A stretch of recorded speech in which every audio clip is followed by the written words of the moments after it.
I want to share with you a letter. The letter was written by Father Willie Doyle, a Jesuit and World War I chaplain of the 16th Irish Division.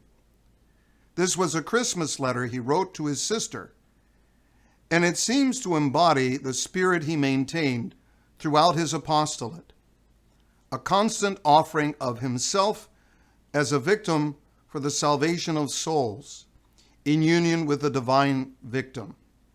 He said, quote, "I want to have a little chat with you, but you must promise to keep yourself what I write to you. Did I ever tell you that my present life was just the one I dreaded most, being from a natural point of view repugnant to me in every way? So when our blessed Lord sent me to the front, I felt angry with him for taking me away from the sphere of work where possibilities, at least, of doing good were so enormous, and giving me a task others could perform much better.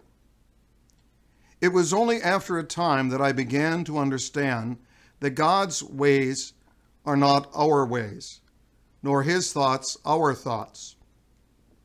And the meaning of all of it began to dawn on me.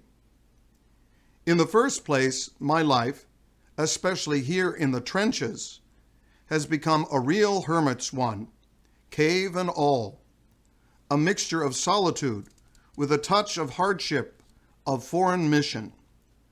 The result has been that God has come into my life in a way he never did before. He has put strange thoughts into my head and given me many lights which I feel have changed my whole outlook upon life. Then I feel, oh, so strongly, that I am going through a kind of noviceship, of sort of spiritual training for some big work he wants me to do in the future. I feel every day as if spiritual strength and power were growing in my soul.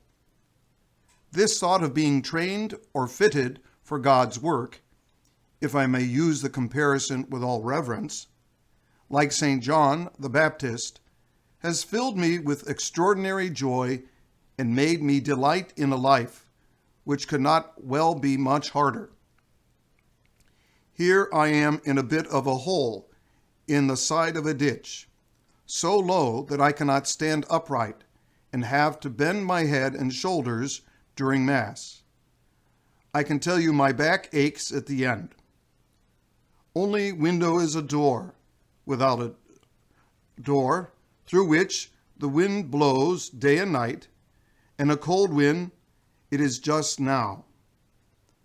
I was offered a little stove, but my novice master did not want that luxury, for it never came.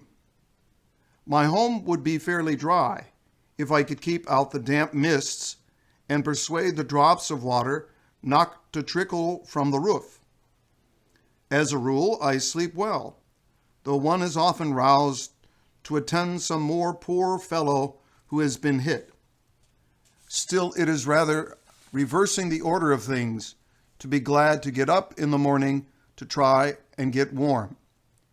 And it is certainly not pleasant to be wakened from sweet dreams by a huge rat burrowing under your pillow or scampering over your face. This has actually happened to me. There is no great luxury in the matter of food, as you may well guess. Recently, owing to someone's carelessness, or possibly because the bag was made to pay toll on the way up the trenches, my day's rations consisted of a half pot of jam and a piece of cheese. Through all this, and much in addition, the one thought ever in my mind is the goodness and love of God in choosing me to lead this life, and thus preparing me without a chance of refusal for the work he wants doing. No amount of reading or meditating could have proved to me so convincing that a life of privation, suffering, and sacrifice, accepted lovingly for the love of Jesus, is a life of great joy, and surely of great graces, you see.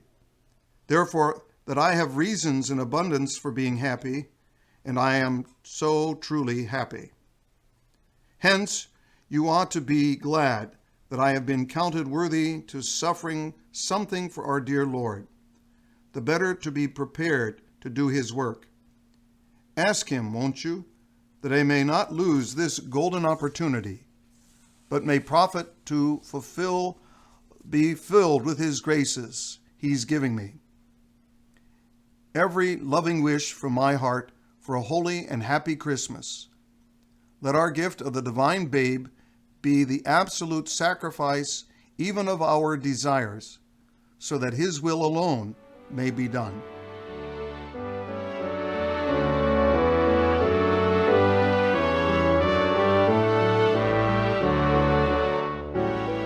So may this Christmas season of giving be the gift of absolute sacrifice of ourselves, offered to the divine babe, that not our will, but his will be done.